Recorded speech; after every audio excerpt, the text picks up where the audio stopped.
ଥିବା ଶବ୍ଦ ଗୁଡ଼ିକୁ ନେଇ ଛୋଟ ଛୋଟ ପଦ୍ୟାଂଶ ଗଢ଼ିବା।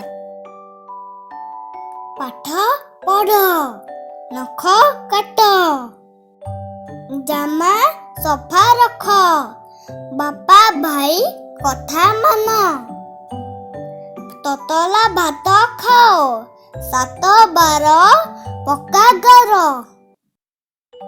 12 ମାସ କର ଚାଷ, ତାରା ଭରା ଆକାଶ, ଗଛ ଥରା ବତାସ, ଚାଷ କର ଧାନ କାଟ, ଚାଲ ଭାଇ ଭଲ ବାଟ, ମନ ଲଗାଇ ପାଠ ପଢ଼, ସଦା ଅଳସ ବାଟ ଛାଡ଼। ଆଗାମୀ ଭିଡିଓରେ ଆମେ ହର୍ଷଇକାର ଯୋଗ ଶିଖିବା। ଭିଡିଓ ଦେଖିବା ପାଇଁ ଧନ୍ୟବାଦ।